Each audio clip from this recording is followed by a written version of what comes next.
Okay, let me go through that again. Mr. Douglas, we have 6:02 here.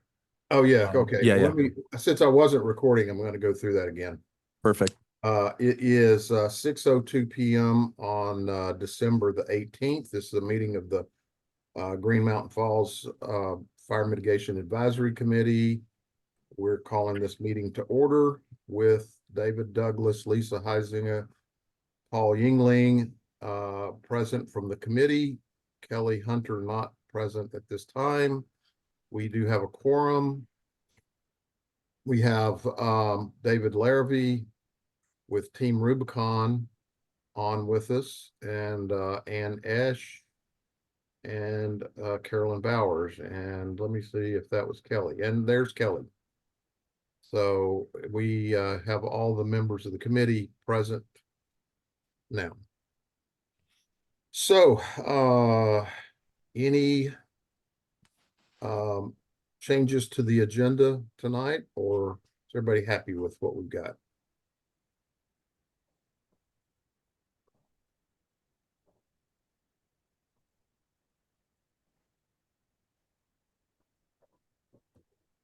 Looks good.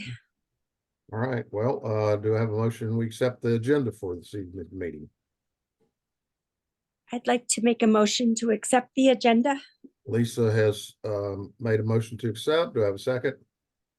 Second. All seconded, all in favor? Aye. Aye. Aye. Any opposed? No. Okay.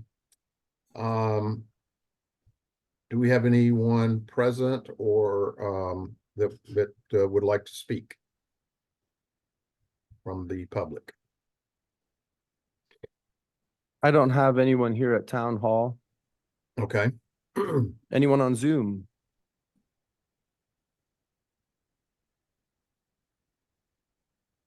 All right, well, let's move on. I don't think we have anybody that wants to speak tonight.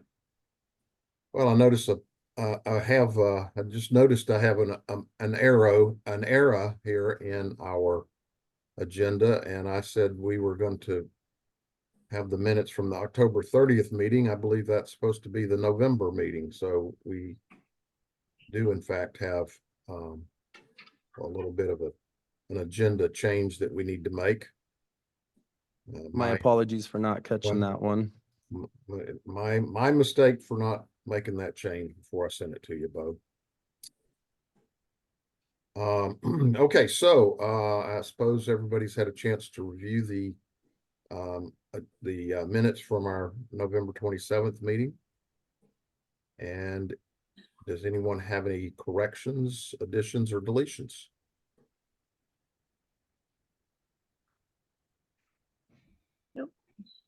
Nope. Okay, do I have a motion to accept the minutes? Motion to accept. Paul's motion to accept the minutes from the November 27th meeting. Do I have a second? I'll second. All in favor? Aye. Aye. Aye. Any opposed? None. Okay, that motion is passed. Minutes are accepted. All right, let's see here. Education program. Lisa and Kelly, y'all were quite busy since the last meeting, and Lisa prepared a very nice summary, I guess with Kelly's help on that, of everything that's going on. Can we have a look at that, Bo?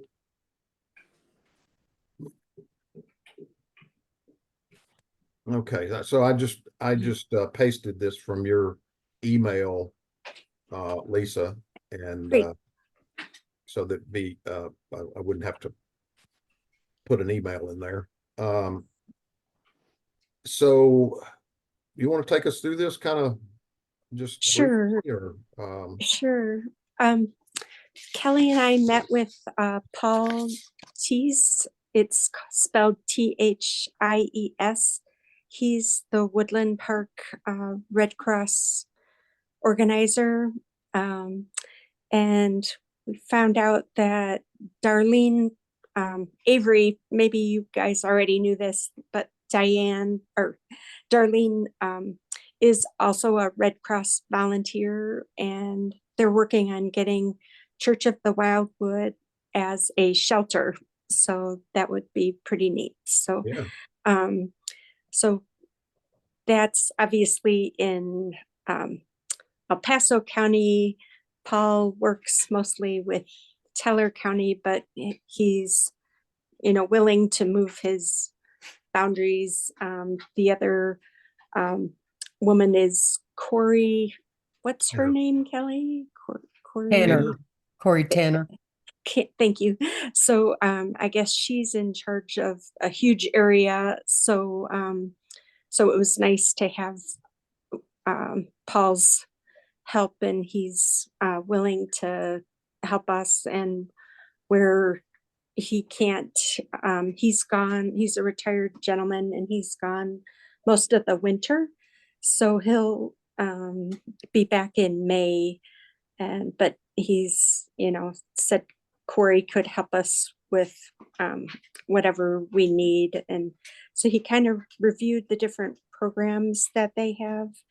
And in general, he kind of gave some interesting tidbits of information about just the Red Cross in general.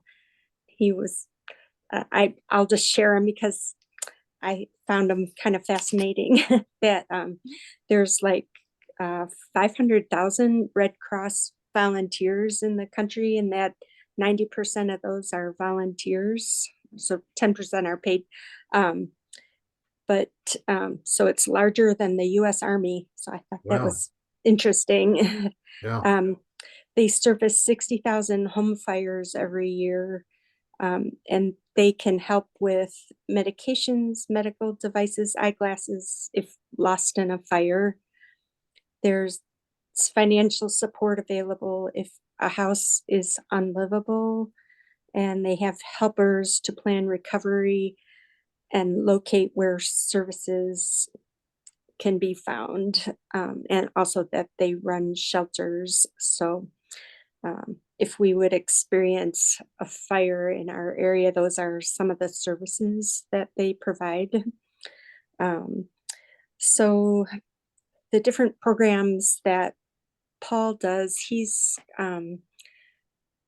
gotten some pretty creative things he's been doing with school kids, actually like simulating like a hot door and just kind of having kind of a realist or hands-on kind of approach, working with the schools. So thinking that's probably not our scope, but for our committee to hook Paul up with the Ute Pass Elementary might be a good thing. So we were, and Kelly is Either Paul or Corey, but she would need a lot of lead time on that because she's just crazy busy right now. yeah. Would And would they, from our perspective, and what we're kind of looking for is community education, and education of course means just awareness as well. right. And that means awareness of resources and those kind of things. Would he or someone from Red Cross be open to coming and having a community forum for our town Right. to Yes. So explain they, what they have? yeah. They have several 20-minute PowerPoint segments. So Paul said the ones that we would probably be interested in are a home fire unit, a wildfire unit, and a general how to prepare for disasters. And there's also, so those are probably, if we wanted to do 20 minutes one night or all three or two, they're flexible with how that could work out.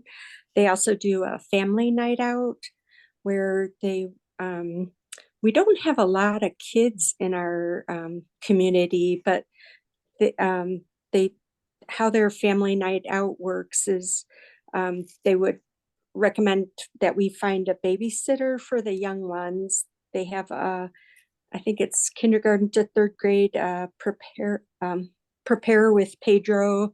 These are all programs that are set up, pillowcase project, while the adults are watching a presentation called Be Red Cross Ready. So and the other thing Paul said is he has no problem and would recommend almost that we could repeat even the same programs, just folks maybe missing one, and or word of mouth, that's a good program, and come to the next one if they missed the first one. And he feels like it, if we could figure out what we want to do in the next 6 months, that's his recommendation. So yeah, his availability is not till June. And Corey's, she has presenters in El Paso County that I think, I'm not sure, maybe we could get a hold of her and find out what her lead time is for the programs. So, And I had figured I would reach out to her either this week or after the holidays to see what her availability is, because apparently she's doing it all by herself right now. They're hiring a new person to help. Okay, so they would actually come and make this presentation, right? Right. Yeah. Okay. All I right, mean, we could work with the Red Cross alone and probably have a whole year's worth of presentations. right, yeah, that's what it sounds like. Okay, so that's a good overview of that resource. What is next on our list? I think Just in looking at the 3 videos that Carolyn recommended. well, why don't we go in order? Oh, Bo, okay, can you thanks. scroll us back up to the top, Okay. Bo? The next thing you had there was Nancy Dixon response to Carolyn. Okay. Yeah, and I feel like those Okay. are kind of under Red Cross. Okay. The other Red Cross thing that they do is, the smoke alarms, and I'm not sure of And bed shakers. what our what our history is with the tip of the month, but perhaps one of the tips could be a link to the free Mhm. fire alarms Mhm. for Colorado. I just had my friend just filled out the request for that, so they kind of make it a nice link to be Mhm. able to get those. And I think involved in that is the Red Cross kind of asks kind of similar questions like they did when they came here, like, is your to-go bag ready, or Yeah, right. that kind of thing. So yes. Okay. So I All think right, well, Nancy's comments are under Red Cross okay. All right. Well, information. Yeah. all right. Let's scroll on down then. Let's see. Are we missing anything? Bo, let me.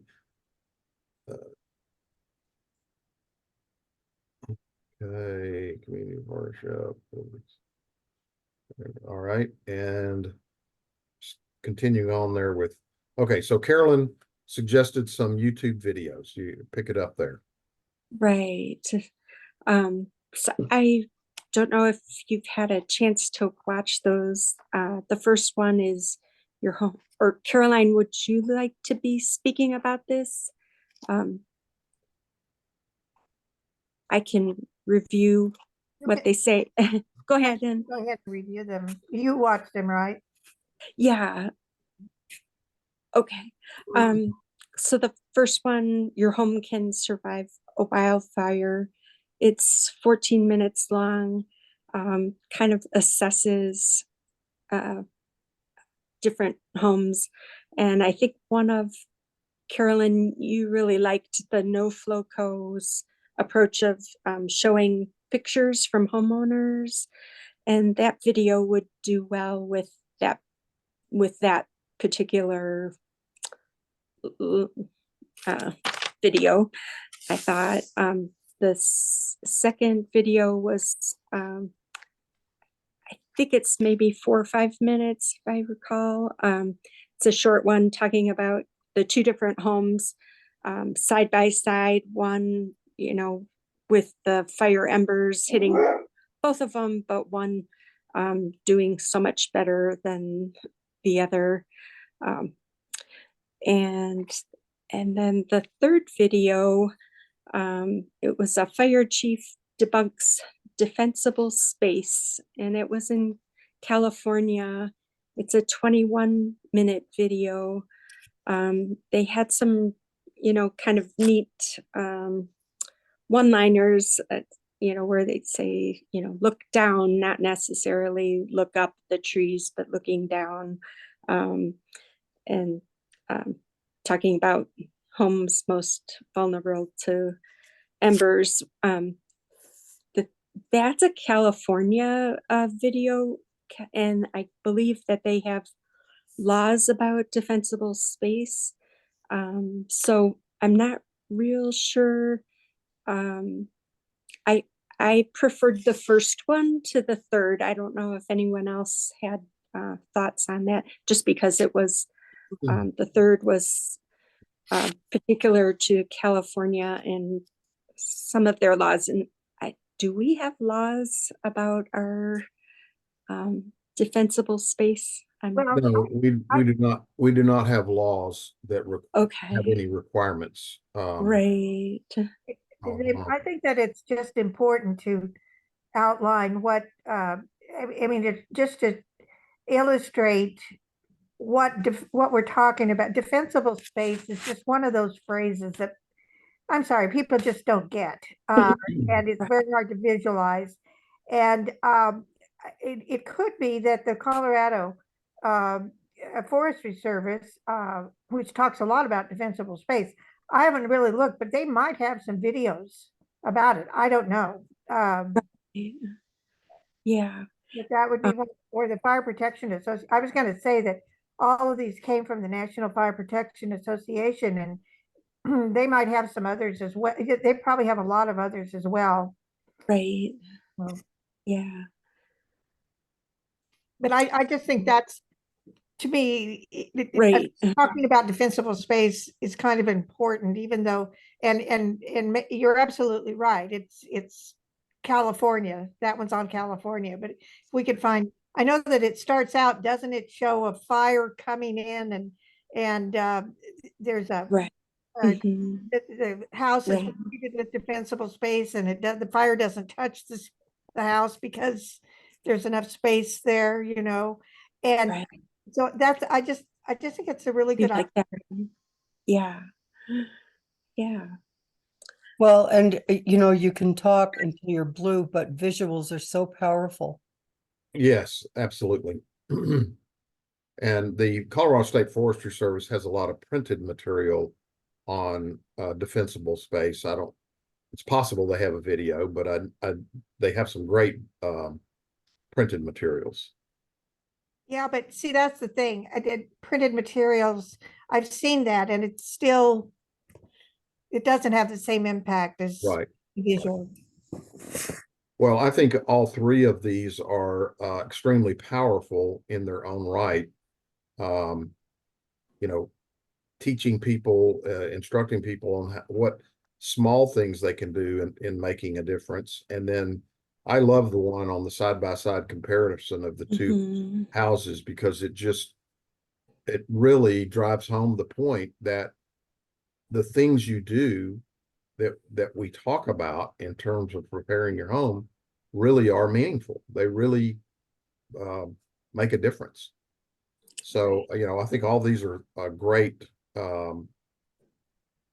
reinforcements of the message of preparedness for defensibility. And although I don't believe there are any laws about defensible space, it certainly does impact your insurance, whether you'll get insurance or not. Mhm. I mean, there were things that my insurance company required that I do before they would insure me, Right. which I think is fair. Yep. Okay, let's continue on with our review of what we've got here. Um, so yeah, I particularly like the idea of having pictures from homeowners, and that would go well with videos, I think. So having someone evaluate from their pictures. Uh, and then, yeah, we're thinking of fire appreciation night would be a really good way to partner and just get to know our firefighters, and um, have our partnership even stronger. And then we were talking about timing for these meetings, and at least quarterly, I would say, is what I would hope for. I guess we could always do more. Mhm.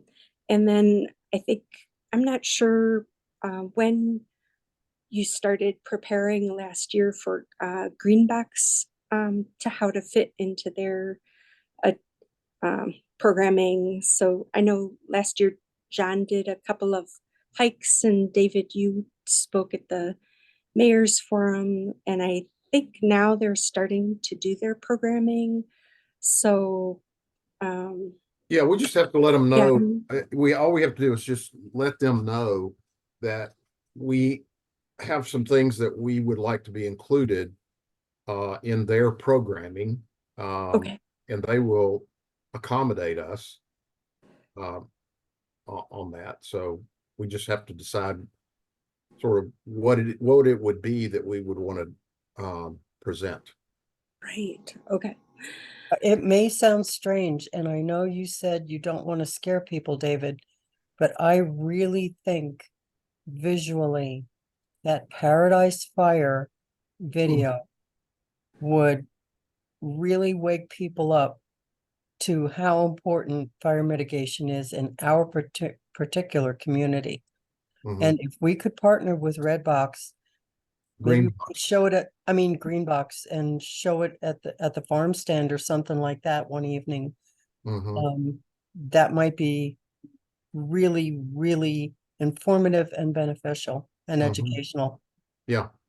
Okay. Well, we can certainly make put together some things that we think would be powerful. It would obviously be up to Greenbox as to whether or not how they would program us in and sort of Right. so. But I that's think, I think in all of this, we need to emphasize the fact that it's on record that Green Mountain Falls is worse, is in worse shape, was, or is in worse shape than Paradise. Yeah, well, we're in the 99th percentile for critical fire danger in the entire United States. Yeah, so I mean, people identify with Paradise, they know what they're talking about. Right. There's also a very good book out called Paradise by Lizzie Johnson at the Washington Post, who people might, I read that when I first started covering fire, and it really drives home. It really is a big education tool too. So, Hmm. although I think the fire, I haven't seen the video. Is that on YouTube? Yeah, I think it was YouTube. I'm pretty sure. David, do you remember? I think it is on YouTube. I think if you just Google or go online and type in Paradise, California fire, you'll find it pretty quickly.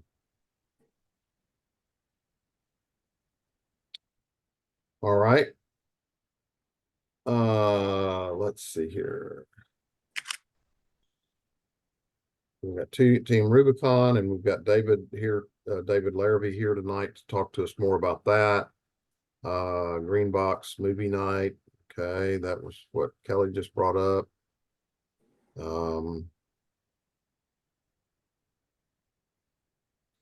The ideas for promotional events. Facebook, Church of the Wildwood newsletter, Mayor's monthly email, Greenbox, GMF, and Chipeta Park fire stations, and personal invites to people on the FMAC list. Yeah, I think that's all. Those are all great ways to get the word out to people. Okay. This is all really good. Excuse me, David, they left out, Bronc Day. Rock Day, yes. Yeah, Right. absolutely. Thank you. Absolutely. Okay, is this everything, Lisa, that was on the list? Yeah, so we're just kind of Where did I talking. see something where Nancy Dixon had recommended putting up Oh, signs? Right. Was that in a That, separate email? I know we talked about that at our last meeting. And I looked at Manitou, and they have, I think, 3 at their entrances, and they must be maintained by the fire department. Mm-hmm. I meant to send that as a picture to you guys. Okay. Yeah, I'll email that to you now. Maybe you'll be able to see it. So, Okay. Let's can you scroll back up to the top, Bo, to look at the agenda here real quick, just to refresh me. Okay. So we're not leaving 5A. In fact, we're going to stay with it, but I would really like to hear David Larrabee's presentation that'd be great. that he came tonight to do for us about Team Rubicon and what they're doing as part of our overall discussion. So David, are you ready to tell us about Team Rubicon? Yes, I am. Can you hear me all right? Yes. Okay, so I know I sent some slides over, but I don't intend to use them as a slide by slide presentation. Just wanted you to have that because it captures all the information that you might want to check on later on when you're trying to fill in some of the blanks on what I had to say today. So Dave, first, if you have that handy, I can stop my screen share and let you screen share from where you are. let me see whether I do or not. Hope I blow this somehow.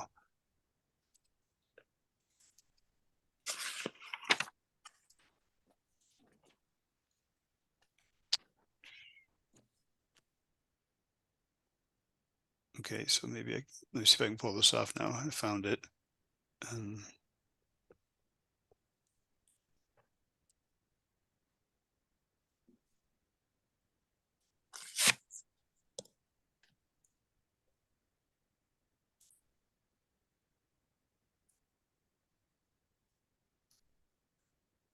Perfect. Okay, are you seeing all the slides or are you seeing just one of them right now? I'm seeing all of them. 14. Okay. Yeah, let me switch views on this thing. Got too many things open. Okay, there we go. All right, so yeah, I'll try not to go through all these things in too much detail, but you'll have it all for later. So let me just tell you a little bit who we are, how we operate, and what we can do to help you all out. That's basically what I want to cover. In a nutshell, we're first off, I'm Dave Larrabee, and I'm the Sawyer Cadre lead for Team Rubicon in the Wyoming and Colorado area. We're organized like FEMA. We're a volunteer group that has we've got about 170,000 volunteers nationwide and probably about 100, 200 paid employees. So most of us are volunteers. That lets us provide our services to people for free Sometimes we get support from grants through various sources and some cost sharing things, but basically just think of us as a free resource. We've been around for about 13 years now, I think it is. And then we're recognized by most emergency managers as part of the VOAD system, and also recognized by the Bureau of Land Management and Forest Service and others for the safety standards that we apply, which are similar to theirs. So we come as a very professional organization at no cost to communities. And the things that we can do range from the HIZ assessments, and helping people design how they want to do their fire mitigation, and then actually coming in and help support some of those mitigation efforts with Sawyer teams, chipper teams, and debris management. We've done everything on a grand scale, from 4 people showing up for a day to when we're up in Grant County now a year and a half ago. We were there for 6 weeks. We had about 60 people in the field every day. When we did Florissant, we went up there in October, tried to stay there for 3 days. The snow came in, so we only got 2 days out of it. But we did have, I think, 50 people in the field on the second day and about 30 in the field the first day. And then we came back 2-3 weeks later or so, spent another 2 days up there, and we had about 20 people in the field for those 2 days. So our operations range from very small 6 people type things to 60-person things, and from single day events to multiple week events. We also do things nationwide. So if I deploy down with a hurricane team, we'll be there for 100 days with 100 people or so. So we scale up and down quite a bit. But the main thing from your interest is we do home ignition zone assessments, HIZ, and then we do follow up with actually some of the work with the chainsaws and chippers. In Teller County, this just shows you what we did. I already talked about this, so I won't go into it too much, but that was essentially 4 days up there with Jessica Flores, the deputy emergency manager, and we cleared about, I don't know, 300, 400 trees or so in 4 days. So a lot of work gets done. This is up by Tabernash near Winter Park. And that's the real long-term operation. We were there for over a month, and we did 26 acres worth of fuel reductions. Mainly, you can see in this area up here, this area looked like Green Mountain Falls. Okay, the fire department said, we're not going up there if a fire starts, and nobody's going to get out if a fire starts, so we need to do something. So we went in there and attacked these yellow areas to make sure that those areas would not be tinder boxes that would light the mountain on fire. So we focused on what the highest priorities were for that community. We did home ignition zones assessments, and this was the Icebox neighborhood in Winter Park, close to downtown Fraser, I think it was. We started off with 2 homes right around in this area. Hopefully you can see my cursor. And we assessed them, and then we actually did the work. And the people back here were really concerned about what it meant to do, fire mitigation and defensible space. So that was the point you all were talking about earlier. And once they saw what happened in this corner right here and what defensible space looked like, they said, oh, that actually looks pretty good. I think you can do it in my area too. So we ended up doing all these assessments and doing work on everything except for the yellow ones.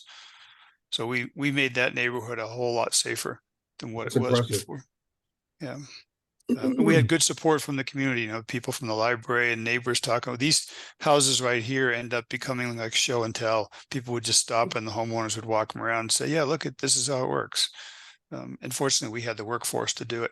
We also had a grant from the Red Cross to support this one. So Red Cross gave us a grant of about $250,000 to spend over those 6 weeks, and we didn't even spend it all. Wow. But this is the type of stuff, we would do. We'd look at a house that looked like what you see on the left, and then when we're done, it would look a lot like what's on the right, which is much more defensible. Still, you can see there's some work that still needs to be done around this house. It's a stage thing. You get people to do some of the work. And then later on, they get more comfortable with it and you can take down some of these other ones that are their favorite trees. But just going from the left to the right gives you at least a chance. Yeah. So, we are volunteers, but this is pretty much how it's happening around the country is we've got teams in most of the high fire risk areas that are doing this type of work. So we can go out there, a community can get a grant to cover some of what they need to do, but they might not have the experience to cut the way we cut, and they may not have the manpower to do it or the time to do it or the money. So we augment communities pretty heavily and So get the we have job done. I just want to ask you a quick question, David. CUSP has a grant, in fact, 2 grants that include some money for private property owners, homeowners, to do a cost share on a 60-40 split basis. The problem with that is a lot of people, even though it's a cost share grant, they don't have the wherewithal to even do the their portion of the split, which is 60%. You were talking about y'all have had some grants to do the work. Would you would y'all consider coming in and doing volunteer work under a program like that and cover the homeowner's 60% cost portion of the cost share, and CUSP put up the other 40% in? So do 60% in kind and 40% cash. Is that something that's doable? If that system works for you all, it works for us. Because for us, we come in and we would do just the work for free, whatever we can rally the troops to support. So but if CUSP were willing to apply their 40% money to you, in other words, to help your offset some of your costs, and I don't know that if they will or not. It's something to explore. I didn't know if that would enhance the project for y'all. Yeah, it would. In another way, I've worked with CUSP before, and they weren't highly structured programs that we did, and we just came in and we cut alongside them in a couple of places from their firewood program, and then we've trained with them before, so we've had very good relationships with CUSP. Okay. So whoever they would want to do it, if they can bring in 4 sawyers and we bring in 6, and that's the 60-40 split, then that works out fine for us. Typically the things that we like support for, and I've already talked to Becky about this, is if we're going to have a multi-day operation, then billeting is nice because then our people don't have to drive back and forth. So if the community provides billeting, which she thinks she can do, then that's great. If the community can provide the chipper, which the deputy emergency manager from Teller County has already said she could, then that's great. Sometimes the county will let us use their fuel resources to do stuff, but we don't need that. Sometimes the neighborhood cooks some meals for us, but we don't need that. But we're generally a pretty low cost operation. The one up in Grand County was, we spent money to get it to 60 people a day.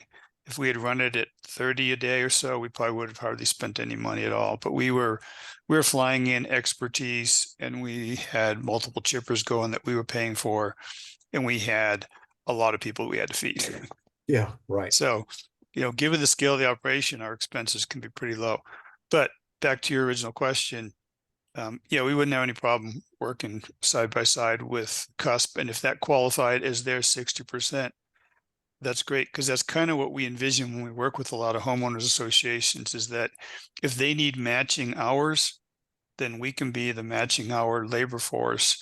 And we record our resources just like FEMA does. We use all the standard ICS programs and the reporting mechanisms so that our documents are accepted by everybody in FEMA. So they should be accepted by any other grant organization as well. Okay, well, that gives me a much better idea and it just tells me there's some flexibility there. Yeah. Yeah, okay. Sorry, I didn't mean to interrupt your No, no, presentation. actually, I'm happy to have questions. I don't like to lecture. I taught for years. It's more fun when my students ask questions. I kind of already talked about this. Just we did a home ignition zone assessment. We actually trained people to go out and do them too. So we could train people in the community to go out and do this, and you'd have your own community team to do assessments whenever you needed to. Oh, the other thing I forgot to mention is, on the volunteer slide is we don't have egos. When we come in, we work for the community. So communities remain in charge, that we get our taskings from the communities. We focus on your priorities. We try to work to your schedules as much as possible. So I just want to make sure, you don't get the impression that we come in and take over everything. We become very good partners, focusing on community needs and community priorities. Okay. This slide here just tells us that we operate under FEMA standards, and we have plugged and played with them many times. Most of the emergency managers either know who we are or they know an emergency manager who does know who we are. And so when we come in, they just plug us into their system and it works pretty well. We've done that all over the country. And then some people are concerned about, well, do we actually know what we're doing? We do. We train pretty heavily.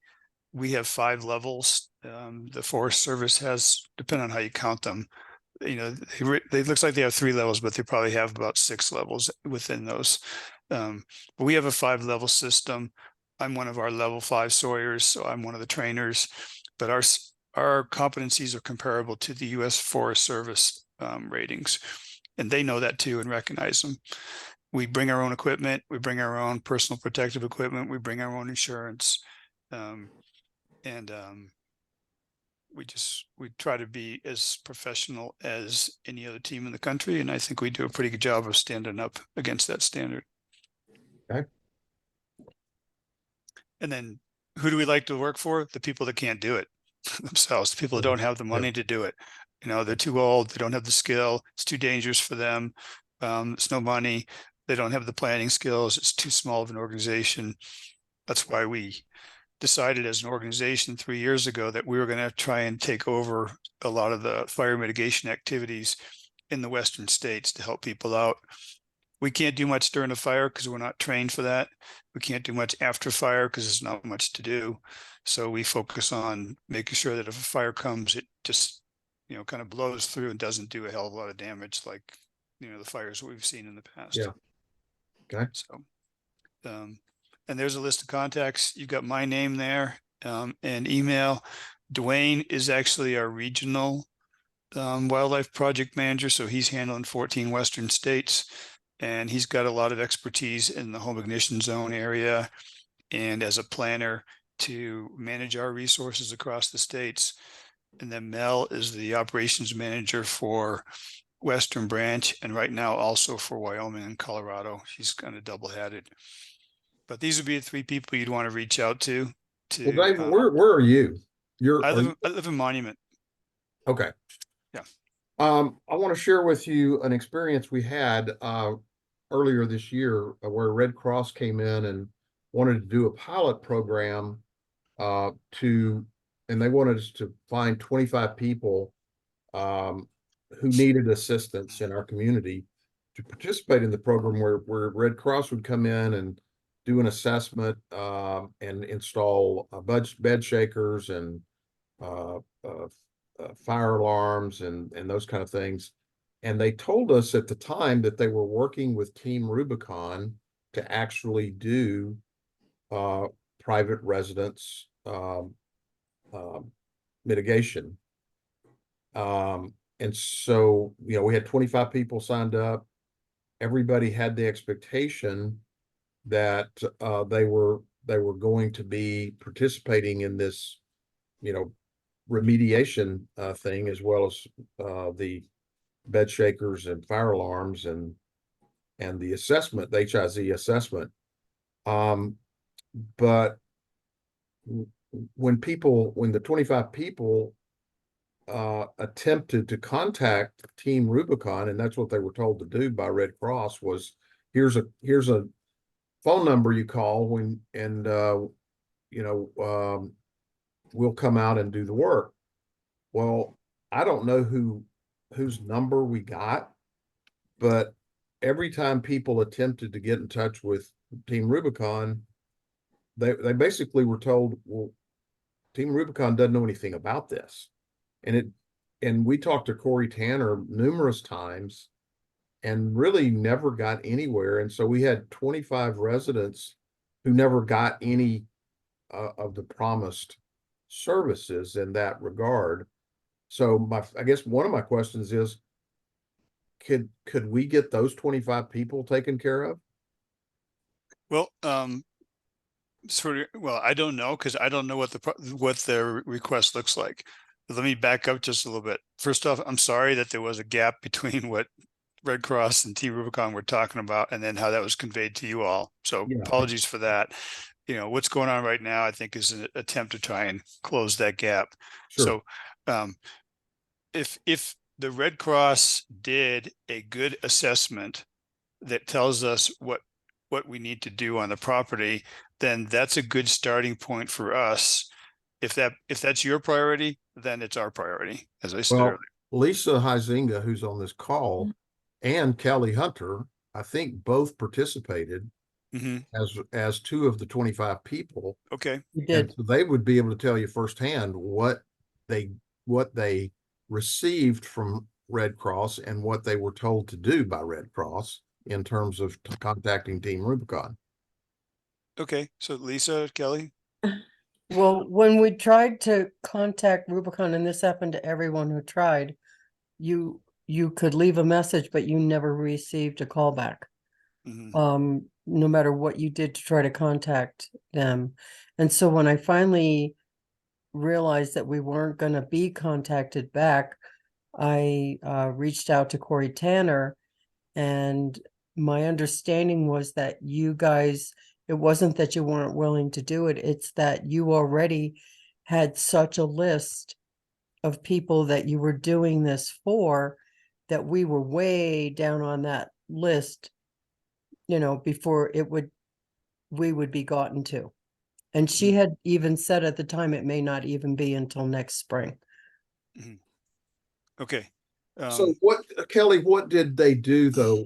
I think David asked, did they come in and do an assessment, which Yes. could be a starting point for them? Did they do a HIZ assessment of your property? Yes, they came into the home and they gave us smoke alarms and made suggestions for things to be done for mitigation. And I imagine that Corey still has that list also. I already had some of that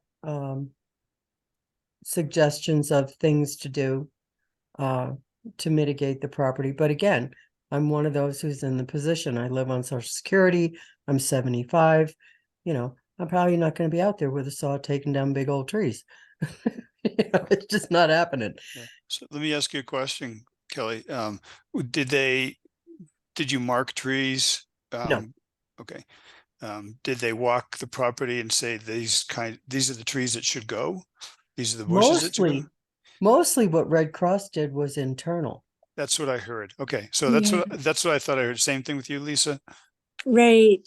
And just before they came out a few days earlier, I had a fire guy thoroughly tell me what trees needed to come down. So when Red Cross came in and they didn't, totally walk the property or anything, I knew that it was just the tip of the iceberg, and their focus was more inside. So yeah, they didn't take notes or anything. They would just kind of, yeah. Okay. So just, not going backwards, but going forward. For Team Rubicon to do the type of work that we have the capability to do, what would happen would be, I would show up at your house, Kelly, Lisa. We would walk the 0 to 5 the 5 to 30 foot and the 30 to 100 foot if the lots are that big. I'm not sure. In some areas, I know that you guys are fairly tight.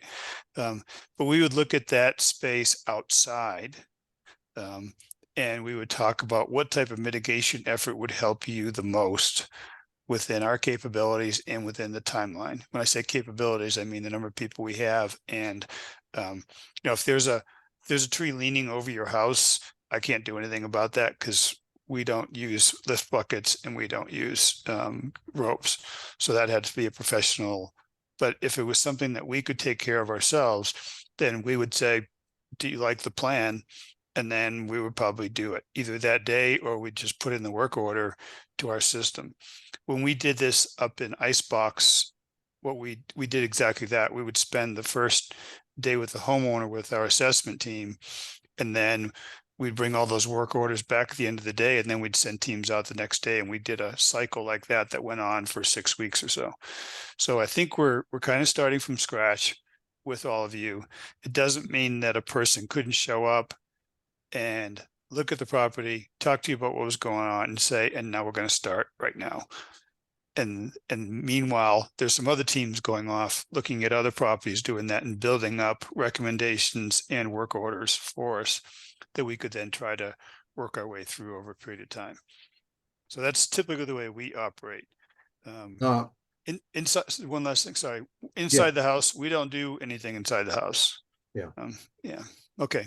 Well, I so didn't- Dave, we've got this list of 25 people, and I can tell you a lot of them over the weeks following that initial assessment contacted me numerous times because they really were wanting this help so badly. And I'm sure if we went back to them today and said, okay, we now have, we're ready to do this project, they would be delighted and they would still want those services. So, I mean, we've got 25 people that are in the queue right now. Kind of what I was thinking also about having you do the presentation tonight. And you heard that we're trying to put together a community awareness and education program to let them know what kind of resources are available. It'd be ideal if we could have you or someone from Team Rubicon come and do a community forum and let people know what it is that you can do for them. And it would be nice if we could sort of organize a project, and not only with the 25 people, but as many people, as wanted to sign up and really just, have y'all dedicate the resources to come in for however many days it took to do the HIZ assessment and perform the work. That'd be my, if I had to say what my ideal wish would be, that would be it. Okay, let me ask a question back to Lisa and Kelly. If I were to work on your property, what size is your property, Kelly? It's a double lot. It's not that big. It's not even an acre. Okay. Probably And- 5,000 square feet or something. Okay. I'd be guessing, but that's probably right. And in your opinion, also how many trees roughly are on it? And this is just wild gas stuff. How many trees are on it and how many do you think would need to be removed? I don't think too many would need to be removed. I don't think there's going to be a ton of work there. The biggest problem I have, I think, more is mistletoe that's killing the trees. We've done what the insurance company asked us to do, as far as defensible space. But there were things, like Dan Batten he's a wildland firefighter and he used to be part of, fire mitigation committee, and he had come out at one point and given me a list of things that should be done that he suggested. Okay, so And some I can do myself with my son, Mhm. like cleaning out the gutters and stuff like that. But, for the bigger stuff that would require,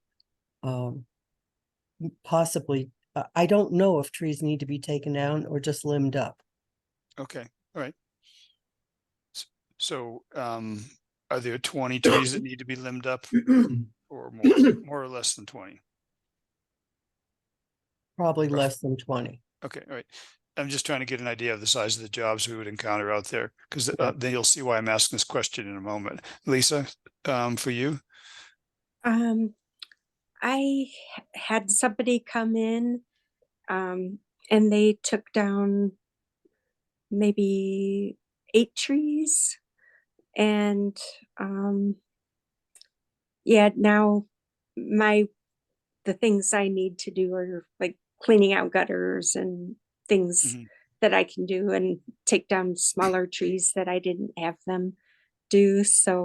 Um, so I'm on my way. So I don't have much left. Okay, so that helps me, and this just helps me sort of size the things up a little bit, because what would probably happen on either of you two properties would there'd be 4 people would show up, they would do the HI or someone would show up, do the HI assessment, and then probably 4 people in half a day would probably be able to help you out with the tree removal type thing. And so thinking of that, now multiplying that times 12 or so, talking to get to 25 houses or so, that gives me an idea of how much work there probably is in the community doing that type of work. So back to your question, David. Yeah, we'd be happy to do the presentation to everybody. And then knowing what the workload might look like, at least we'd find a time to get an HIZ team out there to do the assessments, and we can do that under variety of weather conditions. But then the actual cutting, we'd have to wait for the right cutting conditions, because I'm not sure how much snow you guys are going to have on your property, what time of year, but that's the limiting factor: snow in the trees, snow on the property. But doing the assessments in general, you can get a lot done, even if there's some snow on the ground on good weather days. So the 3 stages for the project for us would be: first, do the education briefing; second, possibly come out and do a weekend of HIZ assessments for the 25 homeowners, so we know what we're dealing with, and then start trying to turn that into a project and see what dates would work for something like that. So that's a possible scenario for all this thing. Dwayne, as you see on that slide, I'm not sure if we're still sharing or not, but Yes. he's the guy that takes all these potential projects and looks at them and said, yes, we can or cannot do that. Because Green Mountain Falls is located close to Colorado Springs, and I've got some people that are really flexible in their schedule, we might be able to build up a list of work that needs to be done on those 25 properties and chip away at it over time, with, like, if it's 6 to 10 guys coming for a day, or if it's a 2-day operation with 30 people or something like that. This is what I talked with Becky about, was let's build the work order list, let's fill the pipeline, and then let's see when I can put the resources to come into town and actually do it based on weather. So that's the way I think we should look at this going forward, if that works for you all. And also, whatever you're experiencing in Monument, it's probably similar to us, Mhm. weather-wise. Yeah.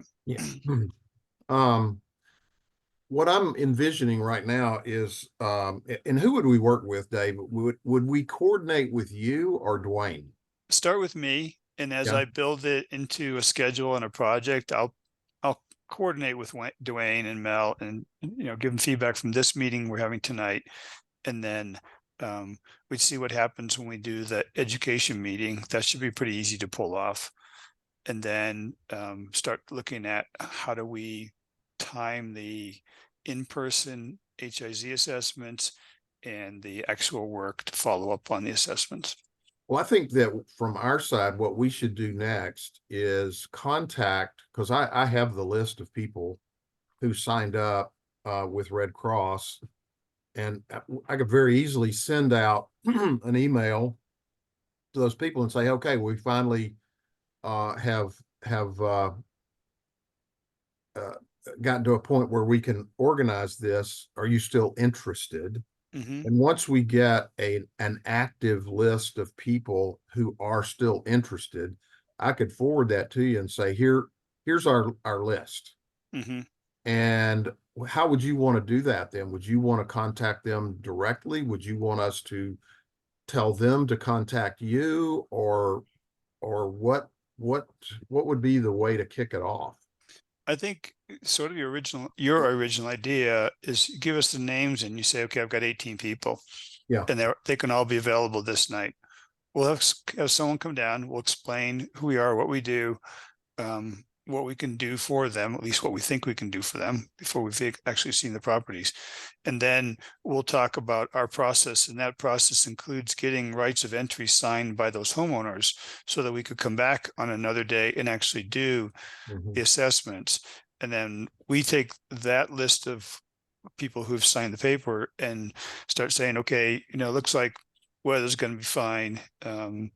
First week in March, I know where we're all going to be. We're going to be out in Hawaii working on mitigation out there. But let's say the third week in March or something like that, maybe we'd get 20 people to come to your neighborhood, and then we'd get all the HIZ assessments done in one day Mhm. and bring those back and have talked about, okay, based on what we see, it's either a 3-day project with 30 people, or it's 10 people coming out 5 times, separate days to try and work through these projects. But not knowing the scale of the project right now, I don't know what that third step would look like. I can see the first 2 steps kind of clearly. Okay. So sounds like we should make the first contact to our list of 25 and see who wants to actively engage with this, and then set some sort of public forum for them plus anyone else who wants to attend. And y'all would come and make a presentation, sort of tell them what to expect and what they would have to do. And then we could go from there, right? Yeah. Yeah. And think that- David, do you know how many of those 25 are summer residents? Some are, but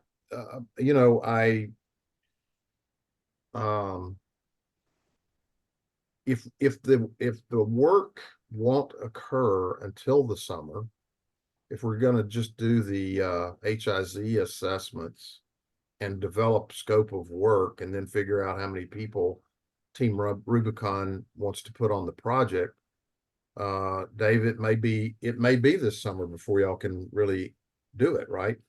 Yeah, I think we were originally thinking about maybe being able to pull something off in May, but I think June was the earliest we were thinking of, just because if we're dealing with Western Slope properties over there, I'm not sure how fast stuff melts off for you guys, but it sticks around quite a while.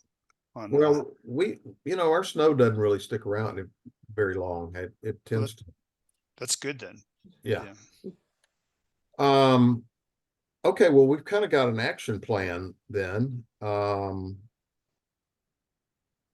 to go forward here. This has been, I'm delighted. Good. Yeah, that's really great.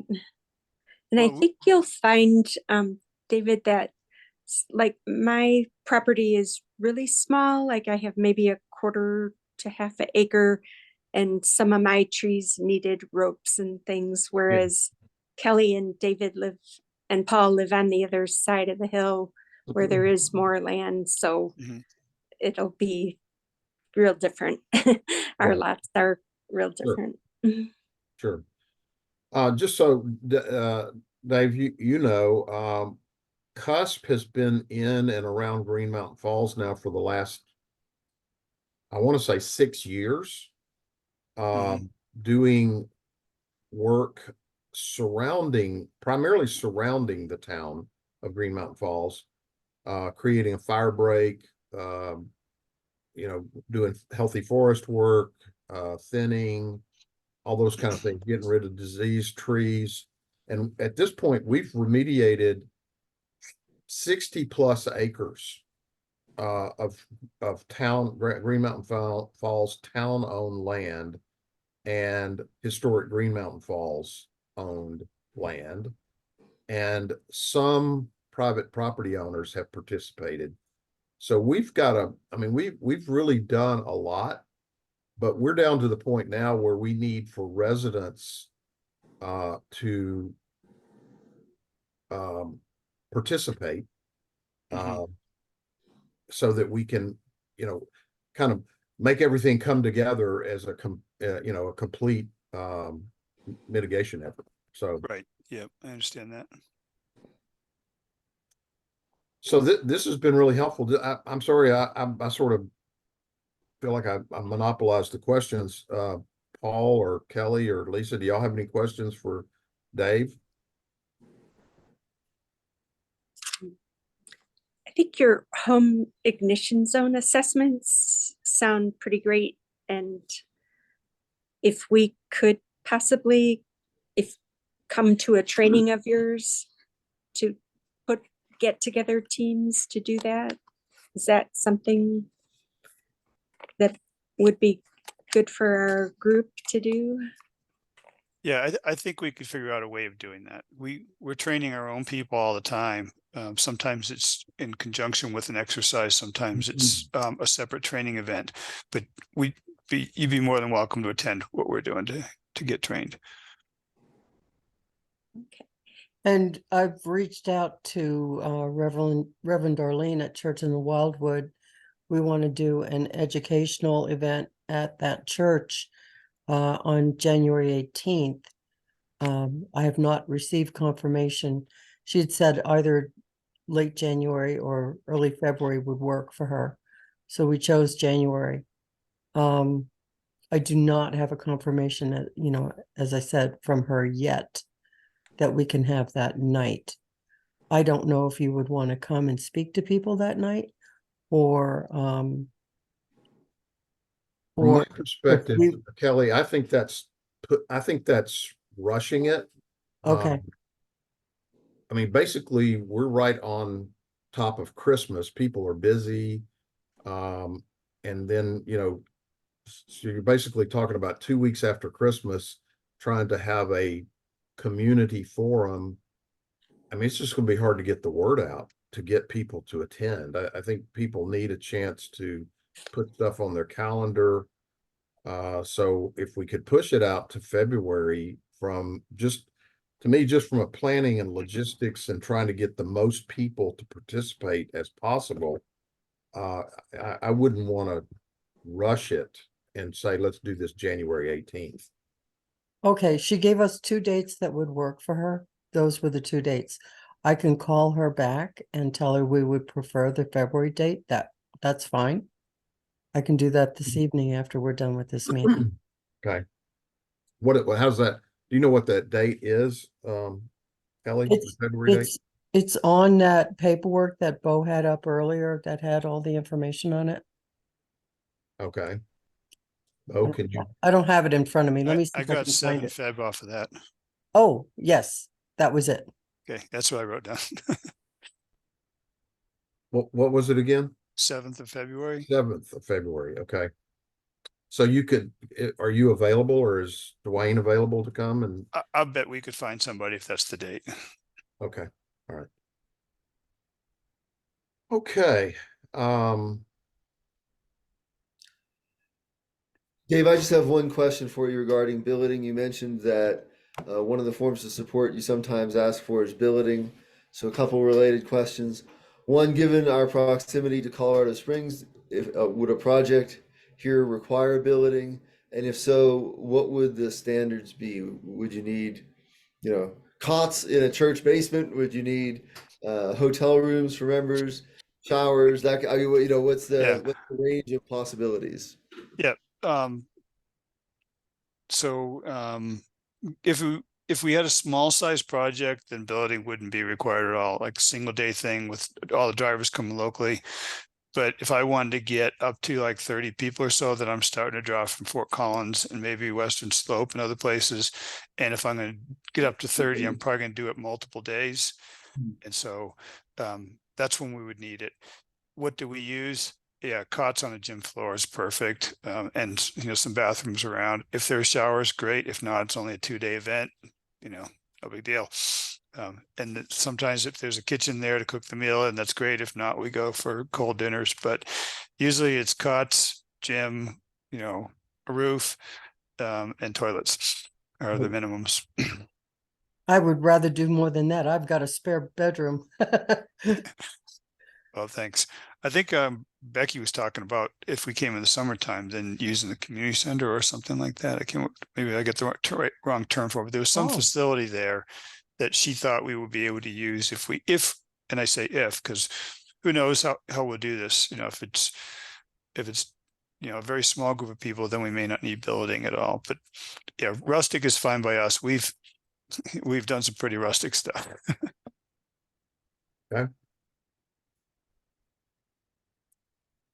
All right, any other comments or questions for Dave?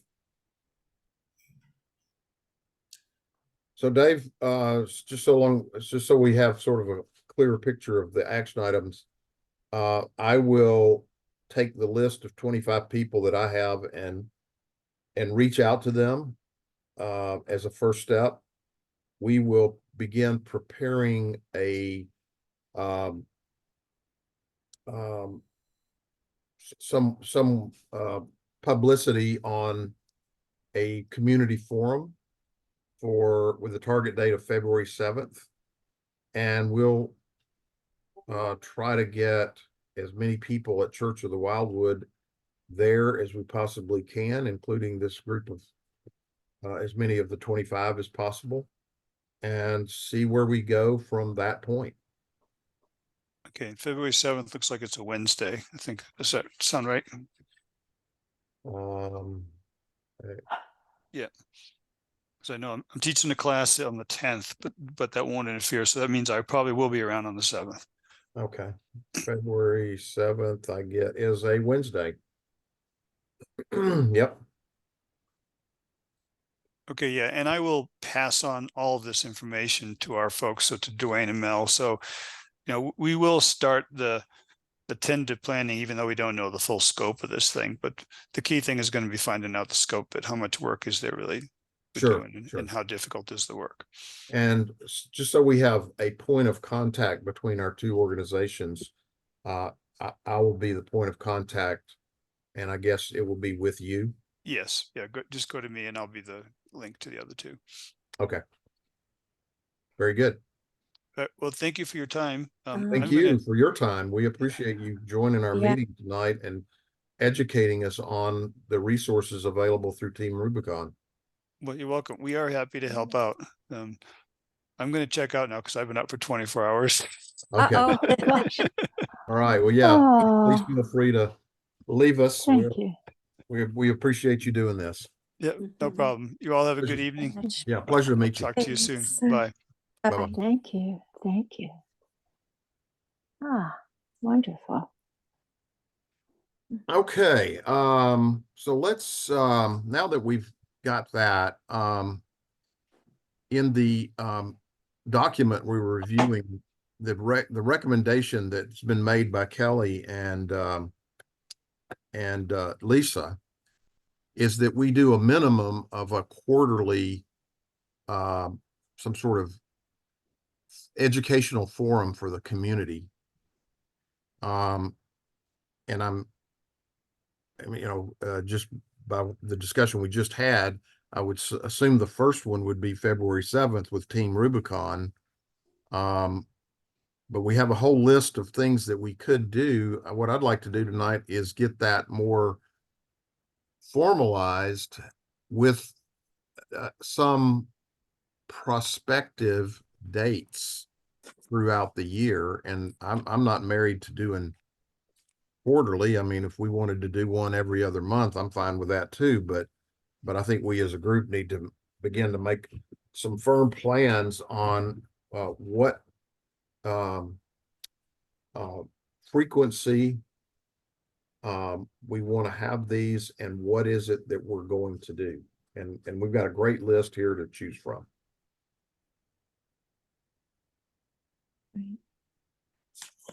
You're asking us to decide that tonight, put dates in tonight? Well, we don't have to pick dates, but I would say that we need to decide if we want to do, what frequency do we want to do it? Do we want to do it quarterly? Yes, Do we do it every 60 days? quarterly. Okay. That's That would be my input. For me, that would work. I'm busy enough that, and I'm committed to enough different things. I would rather not take on so much that I don't do it well. Mhm. One of them could be Green Box. Yeah. And I think that's a great place So to do it. So if we did February 7th and you count forward March, April, May for the next one, and Green Box is in June. I think are the dates the 1st to the 14th of July, I believe. Oh, yeah, that's right. It is in July. Yeah. So we could do a May forum, and then we could do a July, and then perhaps another one in September, maybe October or so. I'm thinking October's good, because that way the kids are back in school. And maybe that's when we could do a family night. Mhm. So, any other input from Lisa or Paul in terms of what y'all's thoughts are on this? Yeah, so a May and October, we just need some, maybe Red Cross in April, May, or and then, I don't know. Let's look at the list again. yeah, We could I do would, we could do a movie night. We don't necessarily have to have a Red Cross presentation. That's certainly an option. You could have a movie night, where you pick for any one of these YouTube video things. mhm.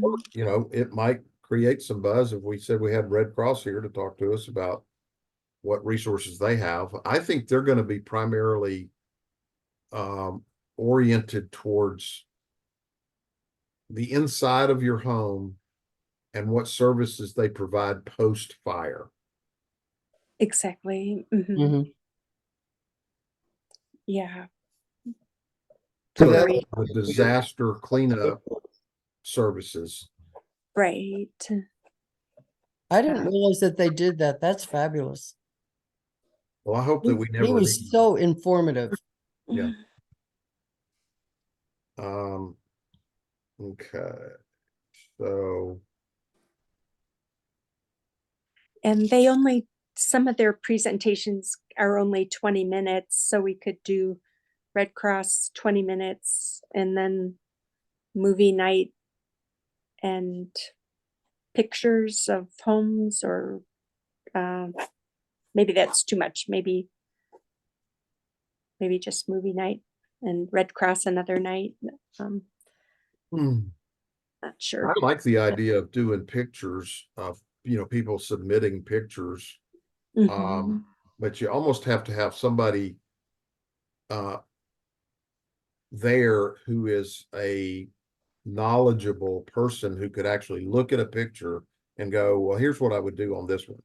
Mhm. And that Right. would be somebody like Team Rubicon. So I don't know if we can, get them there twice. Maybe we could.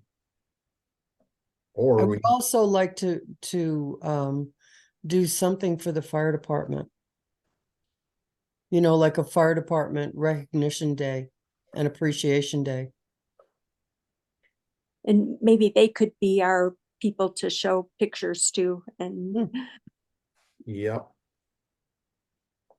That would be something I would want to talk to Chief Murphy about and see Right. what his thoughts are.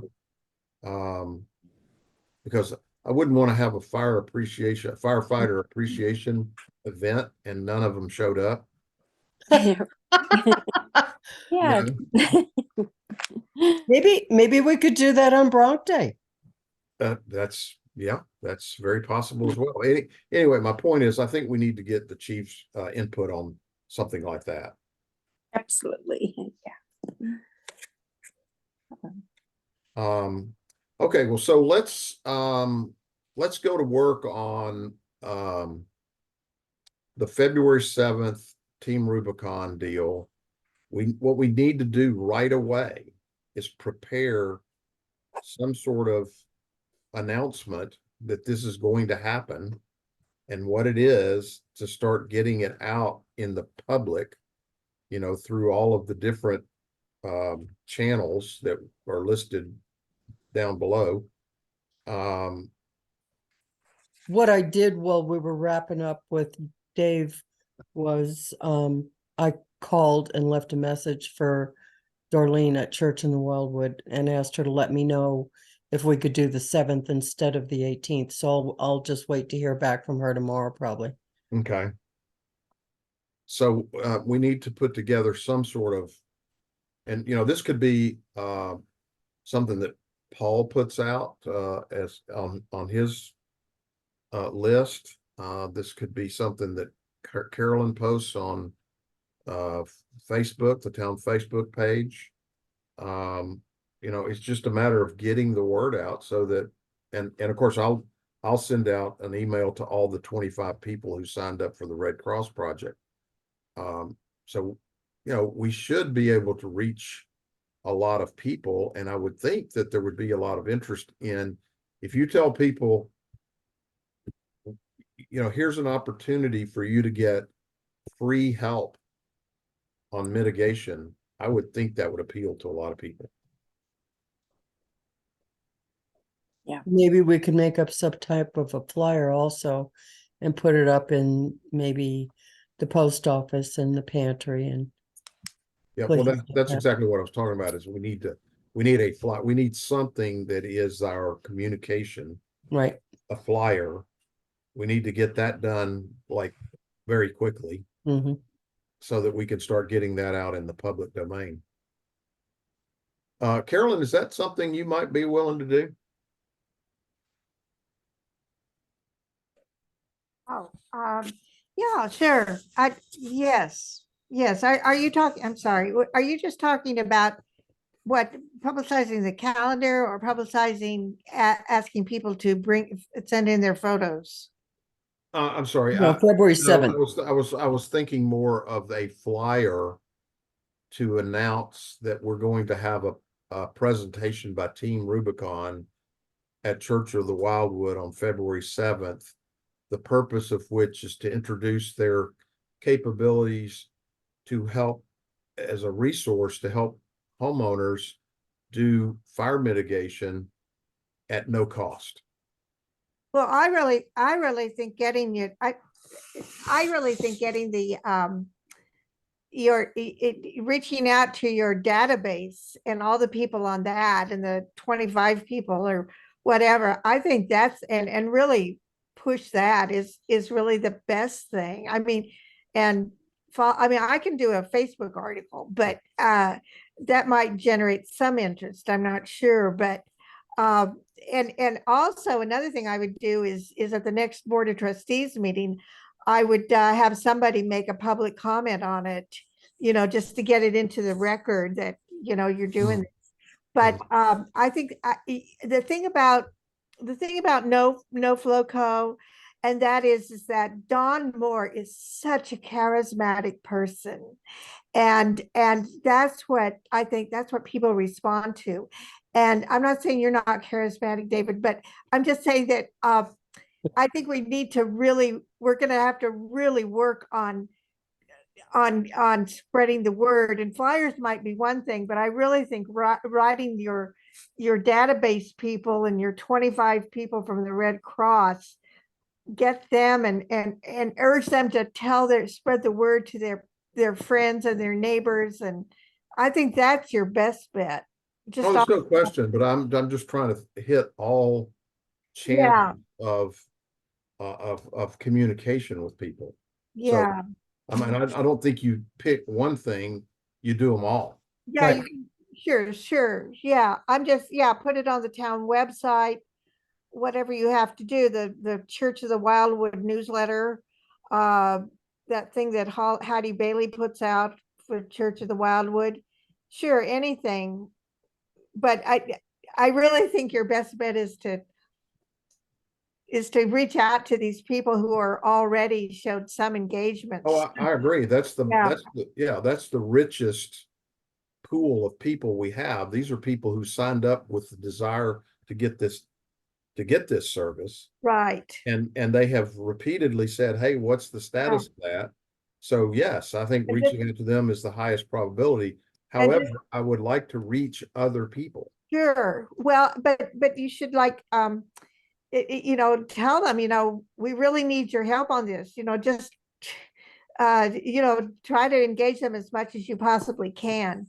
And so they can help you. I mean, that's what I'm talking about. But I agree. I'm totally agree. I mean, you know, put out a press release or anything. Yeah, lots of things. But I'm just saying, really work those lists. You know, Carolyn, can you make a flyer or would you rather I would do that? I can't do a flyer until after Christmas. And I don't think there would be much use to do it anyway until after Christmas. I leave tomorrow and I'll be gone until like the 29th of December. So, I mean, if you want to, what you could do, Kelly, is send me the information that you want in the flyer. Okay, but if you can't get to it till after Christmas, maybe what I'll do is figure out if I can figure out where Okay. there's time before Christmas to try and put it together and maybe do it down at the town hall or something. Okay, sure. Yeah, Becky's done yeah, Becky does flyers too, you know. Yeah, if there's something, and this would be something that would go out on Facebook and that sort of thing. Is that what you're talking about? I mean, Becky has done flyers before for like, I don't know, community dinners or, you know, and she uses artwork and that's what you're talking about, right? Right. Yeah. Yeah. Something I could put up in the post office and down at the pantry and things like that. I'm just saying that I kind of agree with David. Until the holidays are over, I'm just not sure how much people are going to have a chance to pay attention to this thing. And if we're talking about doing it in February, I think putting it up at the first of the year should give us plenty of time. Now, disagree with me if you want to. You know, that's just my feeling, that I'm afraid that if it went up any time before, it might get lost in the shuffle. That's all. Well, actually, I mean, if I had my preference, I'd rather do it even later than February 7th. I'd like to do it like closer to the end of February, just to give us ample time to get the word out and get organized. We don't have that option. She can't do it in February, later in February? We don't have that option. The How dates come? we were given was January 18th and February 7th. That's what she has available. That's hard to believe. Well, I think Pastor Darlene knows what availability there is at the church for us to Church do is that busy that, I mean, I know that they have lots of stuff going on. I didn't challenge her on it. I just took her word for it. Could you ask her if there are any other later dates? Sure. I mean, is there a date later in February that's available? If not, I mean, we could always look at using the Sally Bush. Well, that's closed. They're doing renovations there right now. Oh, are they? Yeah, and it sounds like it's not open. Double check with Jesse, but yeah, that's a word I got from someplace else. That Okay. All right. Okay.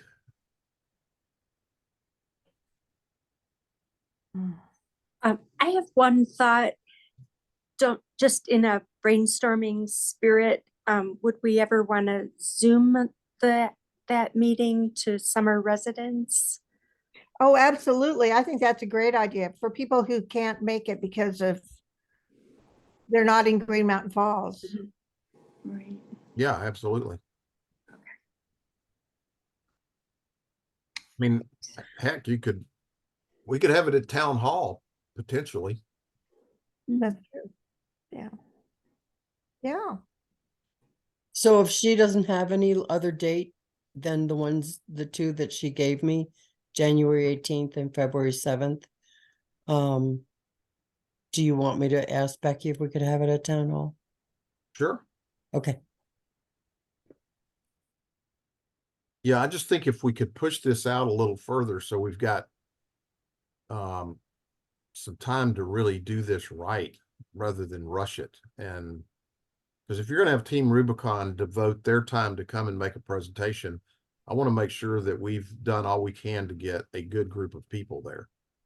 Yeah, that's gonna really, we're gonna really need to publish, you're gonna really need to publicize the heck out Right. of it. Yeah, yeah. Because it'd be kind of well, and embarrassing to have understanding to- that we started this in October or November, and at that point, January and February were far enough away that it didn't seem to be an issue. But now we're finally getting to schedule it.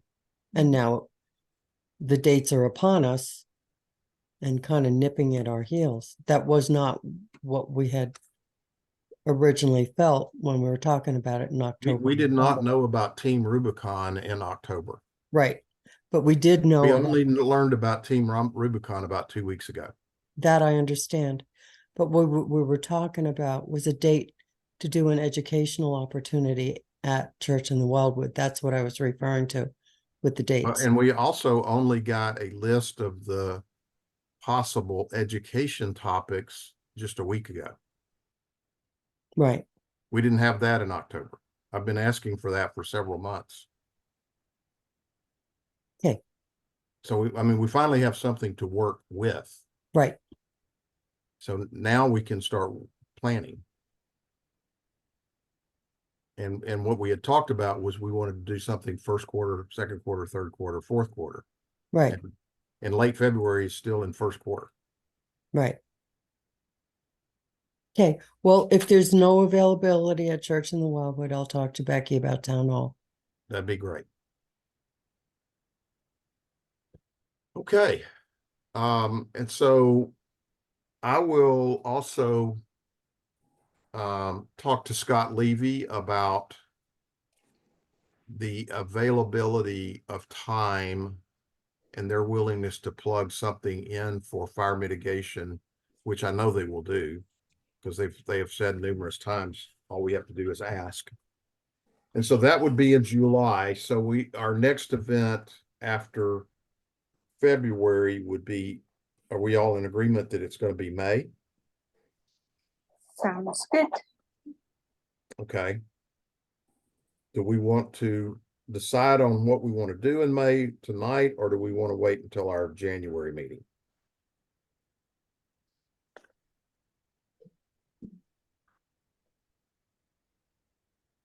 I'm okay with committing to something tonight. Okay, what would you recommend? Maybe.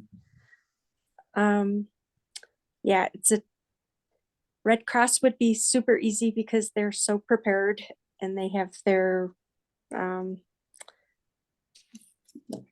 pretty regimented, and I'm sure they're good speakers, but they have their PowerPoints already prepared.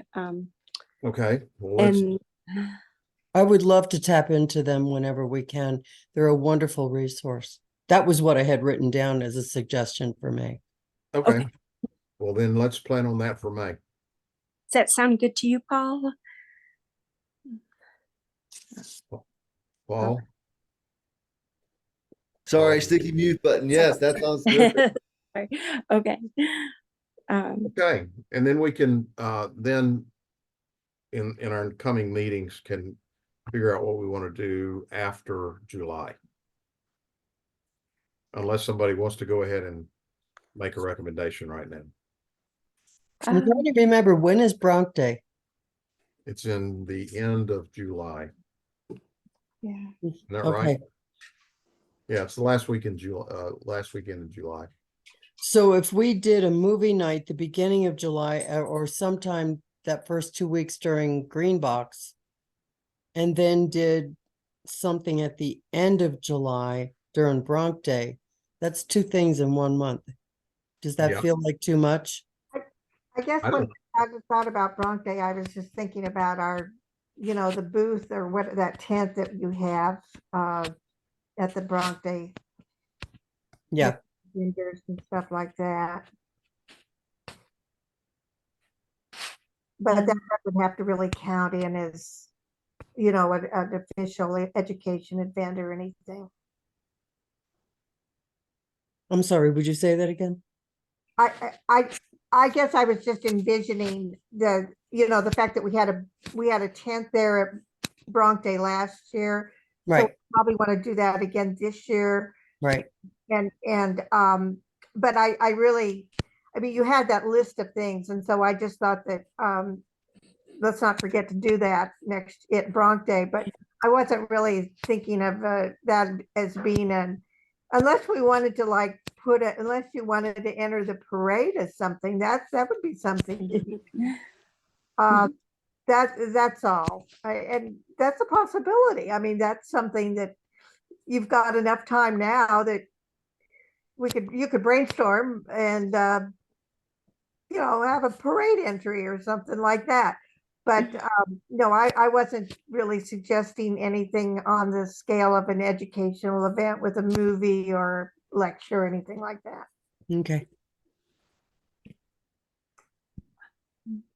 Yeah, I think it's okay to do two things in July, especially since you've got two major events in July with Green Box and Bronx Day. So, Right. And the thing is, although that's a lot to do in July, two things in 1 month, the beauty of that is that's when we have our summer residents here. exactly. Exactly. Okay. All right. Is there a date that we could just randomly pick for May? And I could get with the Red Cross or Kelly, or I could to firm something up with them. I would say, you know, we're far enough out that any date that you can make work with them is probably going to be fine. My only concern is with May, it's the last month of school. And the kids get out usually the last week in May sometimes, and that's when people are taking off.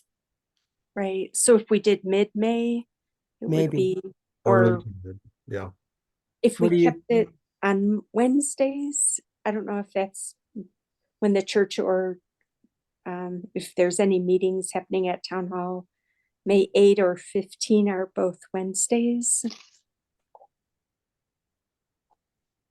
Does it matter to No, anyone? I think either of those are fine. I would just double check the town calendar and make sure, you know, the Okay. church Mhm. and all that. And Okay. it's just a matter of coordinating venue and the speaker with Red Cross when they're available. Okay. Okay. So we'll shoot for one of those. Okay. 8 or 8. Hey guys, sorry, I try to just keep quiet in the corner, but couple things that might help just as we're processing all this. Wednesdays are often PRT AC meetings. Oh, Tuesdays are frequently planning commission or board of trustees. They kind of alternate. And then Mondays are you guys. But a Friday thing at town hall could be good. And I think, you know, it might help if it's an evening thing, if the residents aren't looking at a school night, you know, for turnout, I'm not sure, but just one thing. And then the other thing I was thinking about as we were talking about this is, you know, last summer, we have to ignore that because that won't support what I'm saying here, but often pretty early in the summer, we'll run into a chainsaw ban. There'll be a fire ban that impacts cutting with saws if it goes stage 2 or 3. I can't remember all the stages. I'm going to embarrass myself if I try. So if we're doing stuff that's going to motivate people to cut and sign up for cutting operations, it could be good to try to focus those earlier in the season. I'm not sure if it'll be a dry year or not, or if you guys remember hearing about fire bans, but could be good to consider. Well, Right. So are most, you thinking most, April would be better than May then?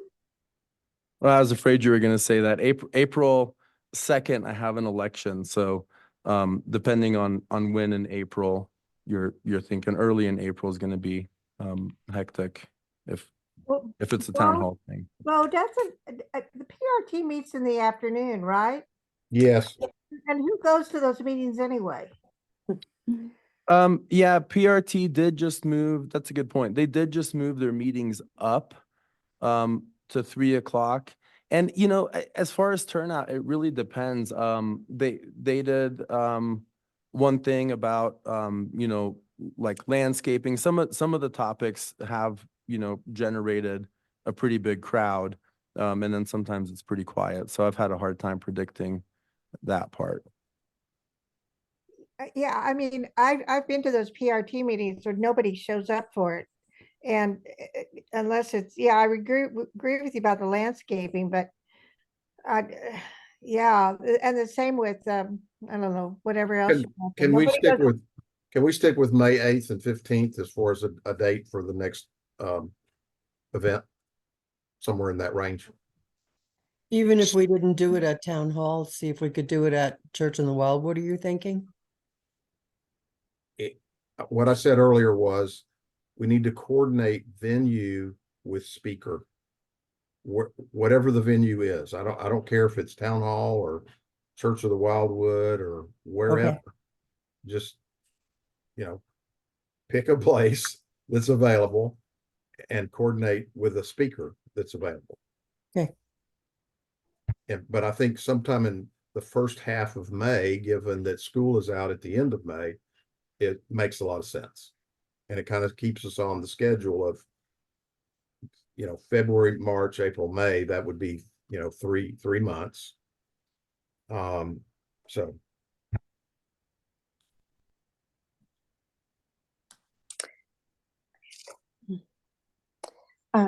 Just throwing this out there, time, like 7 o'clock, 6 o'clock, what did we do for the last one? Was that a 7 o'clock meeting? Was it 6:30? I'm thinking it was closer to 6 or 6:30 to give people time to get home from work and grab dinner and all that, wasn't it? Okay, 6:30 works for me. And I'll 6:30 get works for me. Okay. Okay. Sounds good. Okay. Bo, could we get back to where we are on our agenda, please? Okay, monthly tip, Paul. All right, David, I don't know if you have that document I sent, or if not, I can share my screen if you allow. Yeah, Bo, would you? I'll share? let you share, Paul, if you Yeah, have that's handy, I fine. can find it too, if not. No worries. Are you seeing the National Fire Protection Association put a freeze on winter fires document? It's perfect. Okay, good. So this is my proposed tip of the month, and that is continuing with our theme of winter fire prevention, focusing on home fires and property fires, highlighting that about half of all fires occur in the winter months, and most of those are associated with heating devices. And so I thought we'd emphasize that. We're a couple weeks out from when we'd send this out. So if we want to incorporate some, as David mentioned, some documentation on our February event with the tip of the month, we could be efficient and consolidate the two. I think that would be a fantastic idea. Is to, use this as a way to also publicize the February event. Yes, we can absolutely do that. Okay. Any comments on Paul's recommendation here? Am I I think to it's go good. back to doing the February 7, or sorry, were we thinking we were gonna We're, make that later. yeah, we're gonna make it later if we can get a venue. Kelly's gonna ask Reverend Darlene if there is a later date that we can use Church of the Wildwood in February. If she says no, ask her if there's something in early March. If the answer is no to that, then we also need to run in parallel with Becky and see if we can use Town Hall for a date in later in February or early March. And it doesn't sound like the Sally Bush is available at all. So it's got to be one of those two. Unless the Blue Moose is available. Joyland also might be, I think they've had some, they've had some stuff at Joyland too. Oh, Yeah, really? they just had that craft show there because they couldn't have it at Sally Bush. They had the craft show there. That's a good idea, Carolyn. Well, let's check into that. Okay. I'll check. Right. All right. And as y'all are working on this, can you just send out an email of what you're finding out?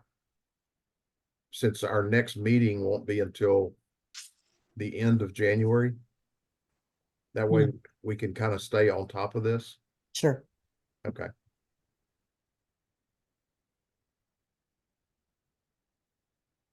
Okay, so back to the tip of the month. Are we good with this? Looks good. Okay, I move that we approve this for distribution in January. I second that. All in favor? Aye. I Okay. There you go, Paul.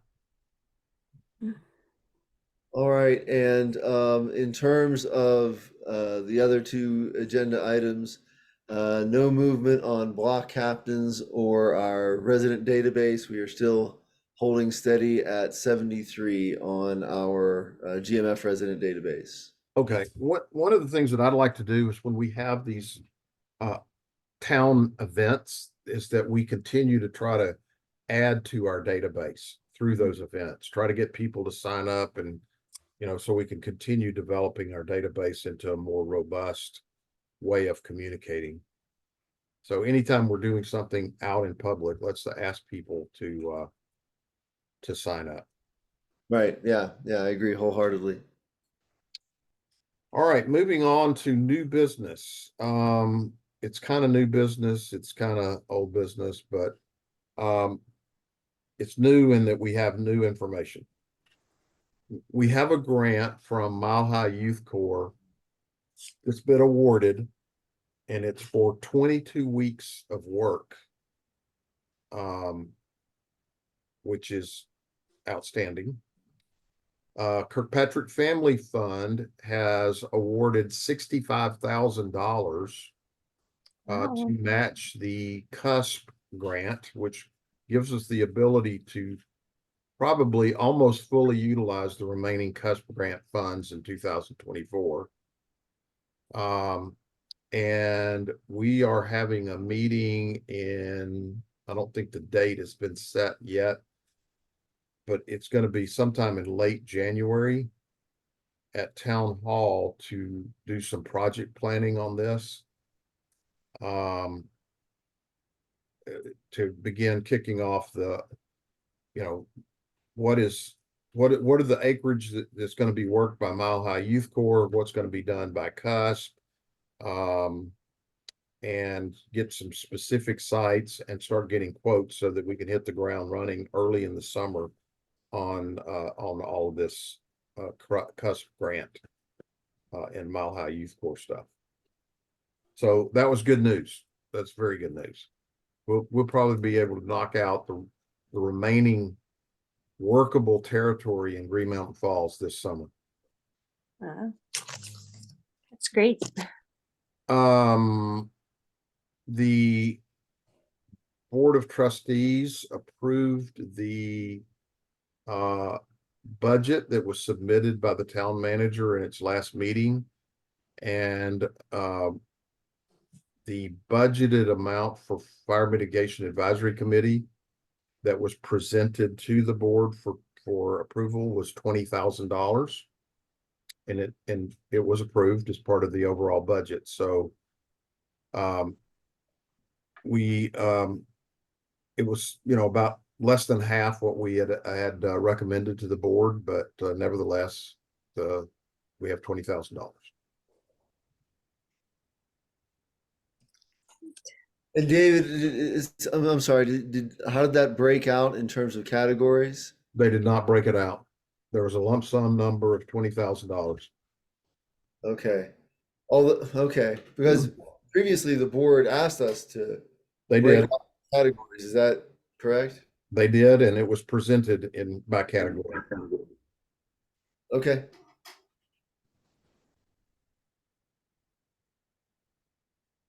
So I mean, I suppose, Paul, that we could, we could ask for funds by category if we want to, recognizing that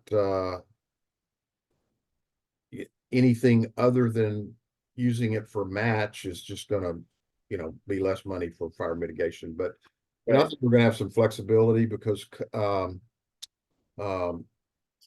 Adrian he's not sure that there's enough workable land for us to fully utilize the whole CUSP grant. So, Right. No, I don't think we should go in search of further restrictions or conditions on the budget. I'm just surprised since that was something the board previously requested of us. Yep. I agree. I'm surprised too.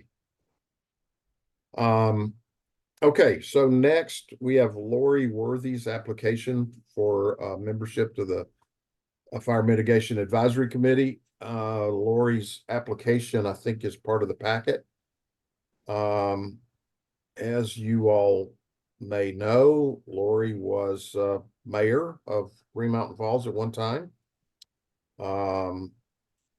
She is a very enthusiastic person. She's very animated, smart, cares about Green Mountain Falls. And I think she would be a great addition to our committee. So I personally strongly recommend her. And, I welcome anybody else's comments about Lori or her application. When Lori was mayor, I was so impressed with how involved she got during the Waldo Canyon fire. She dove right in. She was in there representing Green Mountain Falls every step of the way. She was amazing. If we had to go by stars, I would give her 10 instead of 5. Well, that's pretty high recommendation. Yeah. Right. And I think that was her first couple weeks on the job. Like, Yeah. she did not have a lot of run up time. Yeah, Lori is absolutely terrific. Yeah. So do I have a motion to accept and approve her application for recommendation of her to the Board of Trustees? I move we accept. Okay, second. Second. Okay, Paul seconded. All in favor? Aye. I Okay. Any opposed? All right, Lori is our applicant who will be referred to the Board of Trustees for approval. She was, I don't know if y'all know very much, Marshall's mother died a couple of weeks ago. And one of their children who lives in Alaska had some medical issues. And then both Marshall and Lori got sick. So she sent me an email 2 days ago and said, based on everything that's going on right now, I don't think I can make it to the meeting tonight. But she said, if I'm approved and accepted, I will be at the meeting in January. So she wanted to be here tonight, but she just couldn't do it. All right. Well, we have gone through our agenda. Does anybody have any last minute things that came up that we need to consider? Hi, I just had a question. Lisa, how many, you said way back in your presentation about the Red Cross that there were, how many volunteers? Oh, they have 500,000 members, and 90% of those 500,000 are volunteers. They're nationwide. They're larger than the U.S. Army. I believe in Teller County, they have 15 volunteers. And I don't know how many they have in El Paso County. Okay, all right, good. All right, thank you very much. All right. Well, thanks, everybody. I think the input that we got, Lisa, from you and Kelly regarding education was outstanding. Pulling all that information together so we had something that we could all consider and have as an actionable list was very helpful. It was well done, and I appreciate both of you for putting all that work into getting that together for our meeting tonight. Pleasure. We've been needing to do that. So as always, I appreciate everybody's commitment to Fire Mitigation Advisory Committee and all of the great work that you and we all are doing collectively. We have a lot of great things that will be happening in 2024. It's going to be an active year. So I am looking forward to doing it with you all in 2024. Awesome. And with that, I wish you all a Merry Christmas and a Happy New Year. Our next meeting will be at the end of January. I think it's probably January the 29th. I will be in Green Mountain Falls. And so I would love for us to meet at Town Hall together on the 29th. That works for me. All right. And everybody's got a homework assignment, I think. So I'll be looking forward to getting updates over the next couple of weeks. Okay. Meeting adjourned at I have 7:59 p.m. Thank you all. All right, thanks all. Thank Merry you. Christmas. Merry Merry Christmas. Christmas. Bye-bye.